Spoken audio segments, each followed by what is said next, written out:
ਬਦਲਾਅ ਬਹੁਤ ਵੱਡੇ ਪੱਧਰ ਤੇ ਪ੍ਰਚਾਰਿਆ ਗਿਆ, ਪਰ ਕਹਿੰਦੇ ਕਿ ਜੇਲ੍ਹਾਂ ਦੇ ਵਿੱਚ ਵੀ ਹੁਣ ਬਦਲਾਅ ਆ ਗਿਆ ਹੈ। ਬੈਰਕਾਂ ਕਿਰਾਏ ਤੇ ਮਿਲਣ ਲੱਗ ਪਈਆਂ ਹੈ ਤੇ ਚਿੱਟੇ ਦੀ ਪੇਮੈਂਟ ਦਾ ਤੇ ਇੰਨੇ ਆਪਸ਼ਨ ਹੈ, ਭਾਵੇਂ ਗੂਗਲ ਪੇ ਤੋਂ ਕਰ ਦਿਓ। ਜੀ।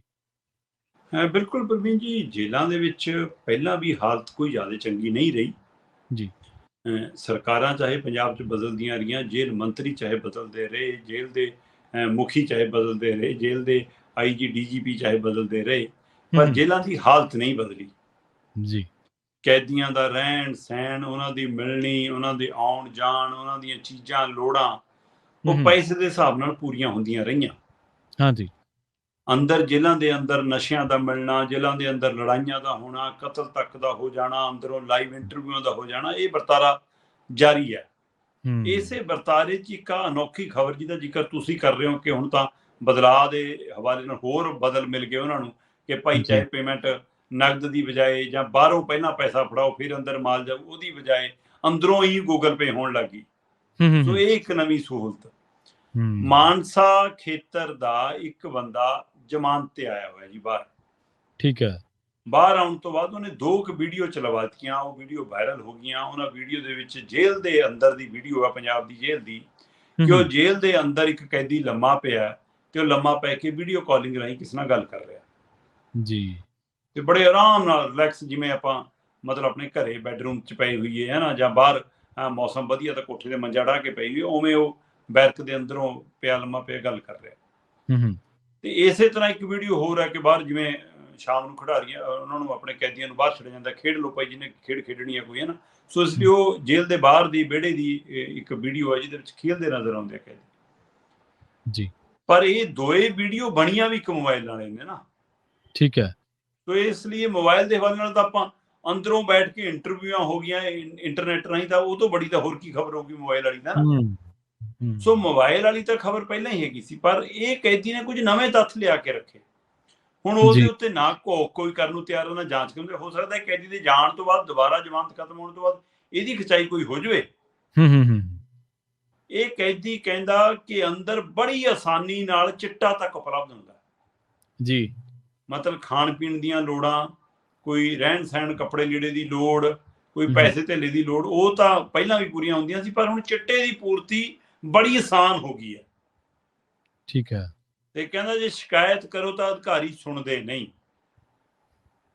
ਤੇ ਇਸ ਲਈ ਕਹਿੰਦੇ ਚੁੱਪ ਰਹਿ ਕੇ ਉੱਥੇ ਸਮਾਂ ਕੱਟਣਾ ਪੈਂਦਾ, ਨਹੀਂ ਹਮਲਾ ਹੋ ਜਾਂਦਾ, ਕੁੱਟਮਾਰ ਵੀ ਹੋ ਜਾਂਦੀ ਹੈ। ਤੇ ਉਹ ਕੈਦੀ ਨੇ ਕੁਝ ਇਹੋ ਜਿਹੇ ਖੁਲਾਸੇ ਕੀਤੇ ਪ੍ਰਵੀਨ ਜੀ ਜਿਹੜੇ ਹੈਰਾਨ ਕਰਦੇ ਨੇ। ਠੀਕ ਹੈ। ਉਹ ਕਹਿੰਦਾ ਕਿ ਜੇਲ੍ਹ ਦੇ ਅੰਦਰ ਬੈਰਕਾਂ ਕਿਰਾਏ ਤੇ ਚੜ੍ਹਦੀਆਂ। ਹੁਣ ਇਹਦਾ ਕੀ ਮਤਲਬ ਹੈ ਜੀ? ਇੱਕ ਕਿਰਾਏ ਤੇ ਚੜ੍ਹਨ ਵਾਲਾ ਤਰੀਕਾ ਤਾਂ ਹੈਗਾ, ਜਿਵੇਂ ਬੜੈਲ ਜੇਲ੍ਹ ਹੈ ਨਾ, ਇੱਥੇ ਕੁਝ ਚੰਗੇ ਬੜੇ ਲੀਡਰ ਹੈ, ਬੜੇ ਲੋਕ, ਬੜੇ ਉਦਯੋਗਪਤੀ, ਬੜੇ ਵਪਾਰੀ, ਜਾਂ ਜਿਹਦੀ ਮਾੜੀ ਮੋਟੀ ਕੋਈ ਪੁਲਿਸ ਨਾਲ ਪਹੁੰਚ ਹੈਗੀ, ਅਪਰੋਚ ਹੈਗੀ, ਉਹਨਾਂ ਨੂੰ ਕੋਈ ਪਾਧਾ ਪੰਡਤ ਕੋਈ ਪੁੱਛਿਆ ਜੋਤਸ਼ੀ ਵਾਲਾ ਦੱਸ ਦੇਵੇ ਕਿ ਭਾਈ ਤੇਰੇ ਤਾਂ ਕੁੰਡਲੀ ਦੇ ਵਿੱਚ, ਤੇਰੇ ਗ੍ਰਹਿ ਦੇ ਵਿੱਚ ਤਾਂ ਜੇਲ੍ਹ ਦੀ ਰੋਟੀ ਲਿਖੀ ਆ। ਹਾਂਜੀ। ਫਿਰ ਉਹ ਪੁਲਿਸ ਨਾਲ ਤਾਲਮੇਲ ਕਰਕੇ, ਅਫਸਰਾਂ ਅਧਿਕਾਰੀਆਂ ਨਾਲ ਤਾਲਮੇਲ ਕਰਕੇ ਘੰਟੇ 2 ਘੰਟੇ ਲਈ ਅੰਦਰ ਬੈਠਦੇ ਨੇ ਬੈਰਕ 'ਚ, ਤੇ ਉੱਥੇ ਬੈਠ ਕੇ ਰੋਟੀ, ਜੇਲ੍ਹ ਵਾਲੀ ਰੋਟੀ ਜੋ ਜੇਲ੍ਹ 'ਚ ਬਣਿਆ, ਦਾਲ ਬਣੀ ਜਿਹੜੀ ਬਿਨਾਂ ਦਾਲ ਤੋਂ ਹੁੰਦੀ ਆ ਪਾਣੀ ਵਾਲੀ, ਉਹ ਜਾਂ ਆਲੂਆਂ ਦੀ ਸਬਜ਼ੀ ਬਣੀ ਤਾਂ ਉਹ ਜਾਂ ਨਾਲ ਸੁੱਕੀ ਰੋਟੀ ਆ, ਡਬਲ ਰੋਟੀ ਆ, ਜੋ ਵੀ ਹੈ ਉਹ ਜੇਲ੍ਹ ਦੀ ਰੋਟੀ ਵੀ ਖਾਂਦੇ ਤੇ ਘੰਟੇ 2 ਘੰਟੇ ਬਿਤਾਉਂਦੇ ਆ, ਤਾਂ ਕਿ ਉਹ ਗ੍ਰਹਿ ਦੇ ਵਿੱਚ ਐਂ ਜਾਵੇ ਅਸੀਂ ਜੇਲ੍ਹ ਦੀ ਰੋਟੀ ਖਾਧੀ ਹੈ। ਜੀ। ਆਹ ਕੰਮ ਤਾਂ ਵਿਕਦਾ ਲੰਮੇ ਸਮੇਂ ਤੋਂ ਸੁਣਿਆ ਸੀ, ਪਰ ਆਹ ਮਾਨਸੇ ਵਾਲੇ ਕੈਦੀ ਦੇ ਹਵਾਲੇ ਨਾਲ ਪਹਿਲੀ ਵਾਰ ਸੁਣ ਰਹੇ ਆ ਕਿ ਜੇਲ੍ਹ ਦੇ ਅੰਦਰ ਵੀ ਬੈਰਕ ਕਿਰਾਏ ਤੇ ਚੜ੍ਹਦੀ ਹੈ। ਪਹਿਲੀ ਘੜੀ ਤਾਂ ਮੈਨੂੰ ਸੁਣ ਕੇ ਸਮਝ ਕੇ ਇਹ ਨਹੀਂ ਆਈ ਕਿ ਕੀ ਜਿਵੇਂ ਕਮਰੇ ਕਿਰਾਏ ਤੇ ਚੜ੍ਹਦੇ ਨੇ ਉਵੇਂ ਕਿਰਾਏ ਤੇ ਚੜਾਉਣ ਲੱਗ ਗਏ ਕਿ ਭਾਈ ਬਾਹਰ ਨਾਲੋਂ ਸਸਤੀ ਅੰਦਰ ਆ ਕੇ ਰਹਿ ਲਿਆ ਕਰੋ, ਸਵੇਰੇ ਚੱਲ ਕੇ ਸ਼ਾਮ ਨੂੰ ਆ ਗਏ। ਬਾਅਦ ਚੋਂ ਫਿਰ ਉਹਨੂੰ ਜਦੋਂ ਮੈਂ ਪੂਰਾ ਘੋਖਿਆ, ਉਹ ਸਾਰੀ ਖਬਰ ਨੂੰ ਜਾਣਕਾਰੀ ਹਾਸਲ ਕੀਤੀ, ਫਿਰ ਉਹਦੇ ਵਿੱਚ ਤੱਥ ਸਾਹਮਣੇ ਆਏ ਕਿ ਨਹੀਂ, ਜਿਹੜੇ ਅੰਦਰ ਕੈਦੀ ਆਉਂਦੇ ਨੇ ਉਹਨਾਂ ਕੈਦੀਆਂ 'ਚ ਜਿਹੜੇ ਬੜੇ ਘਰਾਣਿਆਂ ਦੇ, ਜਿਨ੍ਹਾਂ ਨੂੰ ਆਪਣੇ ਕਾਕਾ ਕਹਿੰਦੇ ਨੇ, ਕਾਕੇ ਆਉਂਦੇ ਨੇ, ਬੜੇ ਘਰਾਂ ਦੇ ਕਾਕੇ, ਉਹਨਾਂ ਲਈ ਫਿਰ ਅਚੇਚੀਆਂ ਬੈਰਕਾਂ ਨੇ। ਜਿਵੇਂ ਉਹ ਹੁੰਦਾ ਨਾ ਕਿ ਫਿਲਮ ਸ਼ੋਅ ਹੈ ਕੋਈ, ਰੈੱਡ ਕਾਰਪੇਟ ਐਂਟਰੀ ਹੁੰਦੀ ਹੈ, ਫਿਰ ਹਾਂਜੀ ਉਹਨਾਂ ਲਈ ਬੈਰਕਾਂ 'ਚ ਰੈੱਡ ਕਾਰਪੇਟ ਵਾਲੇ ਉਹ ਨੇ ਬੈਰਕ ਨੇ, ਜਿਨ੍ਹਾਂ 'ਚ ਪੂਰਾ ਮੰਜਾ ਬਿਸਤਰਾ ਵਧੀਆ ਉਹਨਾਂ ਨੂੰ ਮਿਲਦਾ, ਮਤਲਬ ਖਾਣ ਪੀਣ ਦੀ ਵਧੀਆ ਸਹੂਲਤ, ਤੜਕੇ ਤੁੜਕੇ ਸਾਰਾ ਕੁਛ, ਤੇ ਉਹ ਵਧੀਆ ਬੈਰਕਾਂ ਉਹਨਾਂ ਨੂੰ ਉਪਲਬਧ ਕਰਾਈ ਜਾਂਦੇ, ਉਹਦਾ ਹਰ ਮਹੀਨੇ ਭਾੜਾ ਲਿਆ ਜਾਂਦਾ। ਫਿਰ ਅੱਛਾ, ਉਹ ਹਰ ਮਹੀਨੇ ਦਾ ਕਿਰਾਏ ਤੇ ਚੜ੍ਹਦੀਆਂ ਨੇ, ਤੇ ਜੇ ਉਹ ਤੋਂ ਵੱਧ ਕਿਰਾਇਆ ਦੇਣ ਵਾਲਾ ਆ ਜਾਵੇ ਫਿਰ ਉਹ ਹੋਰ ਚੜਾ ਜਾਂਦੀਆਂ ਨੇ। ਸੋ ਇਸ ਲਈ ਕੁਝ ਕੁ ਬੈਰਕਾਂ ਰੱਖੀਆਂ ਨੇ, ਸਾਰੀਆਂ ਨਹੀਂ ਉਹੀ ਸਹੂਲਤ ਵਾਲੀਆਂ। ਤੇ ਭਾੜਾ ਜਾਂਦਾ ਅਧਿਕਾਰੀਆਂ ਦੀ ਜੇਬ 'ਚ ਹੈ ਜਾਂ ਜੇਲ੍ਹ ਪ੍ਰਬੰਧਨ ਕੋਲੇ? ਨਹੀਂ, ਉਹ ਜੇਲ੍ਹ ਪ੍ਰਬੰਧਨ ਕੋਲੇ ਜਾਂਦਾ ਹੋਊਗਾ ਜੀ। ਅੱਗੇ ਕਿਤੇ ਉੱਪਰ ਤੱਕ ਜਾਂਦਾ ਹੋਵੇ ਤਾਂ ਸਾਨੂੰ ਪਤਾ ਨਹੀਂ ਗਾ ਹਿਸਾਬ ਕਿਤਾਬ ਦਾ। ਜਦੋਂ ਕੋਈ ਪ੍ਰਬੰਧਕ ਫਸੂਗਾ ਉਹੀ ਆ ਕੇ ਖੁਲਾਸਾ ਕਰੂਗਾ ਕਿ ਮੈਂ ਕਿਹਨੂੰ ਕਿਹਨੂੰ ਦਿੰਦਾ ਸੀ। ਤਾਂ ਫਿਲਹਾਲ ਤਾਂ ਜਿਹੜਾ ਬੈਰਕ ਦਾ ਤਾਲਾ ਖੋਲਦਾ ਪਹਿਲਾਂ ਤਾਂ ਉਸੇ ਨੂੰ ਮਿਲਦਾ ਹੋਊਗਾ ਨਾ। ਹਾਂਜੀ ਹਾਂਜੀ, ਬਿਲਕੁਲ। ਸੋ ਇਸ ਲਈ ਇਹ ਪਹਿਲੂ। ਦੂਸਰਾ ਪਹਿਲੂ ਇਹਦੇ ਨਾਲ ਉਹ ਕਹਿੰਦੇ ਕਿ ਜੇਲ੍ਹ ਦੇ ਅੰਦਰ ਨਸ਼ਾ ਵੀ ਆਰਾਮ ਨਾਲ ਮਿਲਦਾ। ਠੀਕ ਹੈ। ਤੇ ਨਸ਼ੇ ਦੀ ਪੇਮੈਂਟ ਜਾਂ ਕਿਸੇ ਹੋਰ ਤਰ੍ਹਾਂ ਦੀ ਵੀ ਚੀਜ਼ ਦੀ ਲੈਣ ਦੇਣ ਦੀ ਪੇਮੈਂਟ ਹੁਣ ਸਾਨੂੰ ਅੰਦਰ ਗੂਗਲ ਪੇ ਜਾਂ ਪੇਟੀਐਮ ਤੱਕ ਦੀ ਸਹੂਲਤ ਉਪਲਬਧ ਹੈ।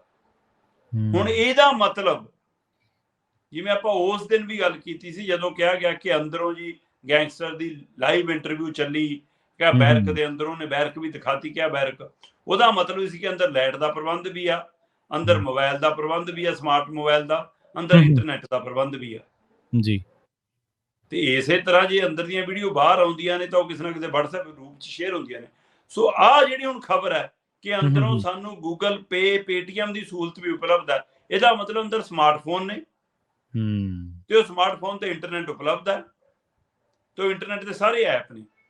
ਤੇ ਇਹ ਲੋਕ ਬੇਖੌਫ ਹੋ ਕੇ ਕਿਵੇਂ ਅੰਦਰ ਬੰਦਾ ਬੈਰਕ 'ਚ ਪਿਆ ਫੋਨ ਸੁਣ ਰਿਹਾ, ਸਾਰਾ ਕੁਝ ਸੁਣ ਰਿਹਾ, ਉਹਦਾ ਹਵਾਲਾ ਵੀ ਇਹ ਕੈਦੀ ਬਾਹਰ ਆਇਆ ਜਿਹੜਾ ਜ਼ਮਾਨਤ ਹੈ ਉਹ ਦਿੰਦਾ। ਉਹ ਕਹਿੰਦਾ ਜਦੋਂ ਚੈਕਿੰਗ ਹੋਣੀ ਹੋਵੇ ਉਹ ਤੋਂ ਪਹਿਲਾਂ ਸਾਨੂੰ ਸੂਚਿਤ ਕੀਤਾ ਜਾਂਦਾ। ਠੀਕ ਹੈ। ਖਾਸ ਕਰਕੇ ਉਹਨਾਂ ਲੋਕਾਂ ਨੂੰ ਜਿਨ੍ਹਾਂ ਦੇ ਕੋਲੋਂ ਸਮਾਨ, ਪੈਸਾ, ਨਸ਼ਾ, ਚਿੱਟਾ, ਫੋਨ ਫੜੇ ਜਾਣੇ ਹੁੰਦੇ ਆ, ਉਹਨਾਂ ਨੂੰ ਜਾਣਕਾਰੀ ਉਪਲਬਧ ਕਰਾਈ ਜਾਂਦੀ ਹੈ ਕਿ ਭਾਈ ਛਾਪਾ ਮਾਰਨਾ। ਤੇ ਜਿਨ੍ਹਾਂ ਨੇ ਛਾਪਾ ਮਾਰਨਾ ਉਹੀ ਸ਼ਾਇਦ ਪਹਿਲਾਂ ਸਮਾਨ ਸਾਂਭਦੇ ਆ ਫਿਰ ਆ ਕੇ। ਸੋ ਇਸ ਲਈ ਇਹ ਇੱਕ ਜੇਲ੍ਹ ਦੇ ਵਿੱਚੋਂ, ਪੰਜਾਬ ਦੀ ਇੱਕ ਜੇਲ੍ਹ ਚੋਂ ਜ਼ਮਾਨਤ ਤੇ ਆਏ ਕੈਦੀ ਦੇ ਹਵਾਲੇ ਨਾਲ ਉਹ ਇੱਕ ਲੇਖ ਆਉਂਦਾ ਹੁੰਦਾ ਸੀ ਨਾ ਅੱਗੇ ਕਿ ਇਹ ਮਤਲਬ ਮੇਲੇ ਦਾ ਲੇਖ ਲਿਖੋ, ਹੈ ਨਾ, ਪਹਾੜਾਂ ਦੀ ਸੈਰ ਦਾ ਲੇਖ ਲਿਖੋ। ਸੋ ਇਹ ਇੱਕ ਜੇਲ੍ਹ ਦੀ ਸੈਰ ਦੇ ਹਵਾਲੇ ਨਾਲ ਪੂਰੀਆਂ ਜੇਲ੍ਹਾਂ ਦਾ ਦ੍ਰਿਸ਼ ਹੈ। ਸੋ ਉਹਨੇ ਮਾਨਸੇ ਦੇ ਇੱਕ ਕੈਦੀ ਨੇ ਜ਼ਮਾਨਤ ਤੇ ਆ ਕੇ ਜੇਲ੍ਹ ਦਾ ਇੱਕ ਵੀਡੀਓਗ੍ਰਾਫੀ ਵਾਲਾ ਲੇਖ ਸਾਹਮਣੇ ਰੱਖਤਾ, ਜਿਹਨੇ ਅੱਜ ਚਰਚਾ ਛੇੜਤੀ ਕਿ ਭਾਈ ਬਦਲਾ ਇੱਥੇ ਤੱਕ ਚਲਾ ਗਿਆ ਕਿ ਜੇਲ੍ਹਾਂ ਦੇ ਅੰਦਰ ਕਹਿੰਦੇ ਸੀ ਜੈਮਰ ਲਾਉਣੇ ਆ, ਜੇਲ੍ਹਾਂ ਦੇ ਅੰਦਰ ਅਸੀਂ ਕੈਮਰੇ ਲਾਉਣੇ ਆ, 3D ਨਜ਼ਰ ਰਹੂਗੀ ਜੀ, ਕੋਈ ਗੜਬੜ ਨਹੀਂ ਹੋਊਗੀ। ਉਹਨਾਂ 'ਚ ਹੁਣ ਸਹੂਲਤਾਂ ਇੱਥੇ ਤੱਕ ਆ ਗਈਆਂ ਕਿ ਚਿੱਟੇ ਦੀ ਅਦਾਇਗੀ ਵੀ ਇਹ ਮਤਲਬ ਆਸਾਨੀ ਨਾਲ ਹੈ ਤੇ ਚਿੱਟੇ ਦੀ ਪੈਸੇ ਅਦਾ ਕਰਨ ਦਾ ਤਰੀਕਾ ਵੀ ਹੁਣ ਟੈਕਨੋਲੋਜੀ ਵਾਲਾ। ਸੋ ਇਹ ਬਦਲਾ ਕਮਾਲ ਦਾ ਬਦਲਾ ਹੈ ਜੀ। ਫਿਰ ਇਹਦੀ ਚਰਚਾ ਤਾਂ ਹੋਊਗੀ। ਜੀ ਜੀ, ਬਿਲਕੁਲ ਸ਼ਰਮਾ ਜੀ, ਬਦਲਾਅ ਤਾਂ ਕਮਾਲ ਦਾ ਹੀ ਹੈ।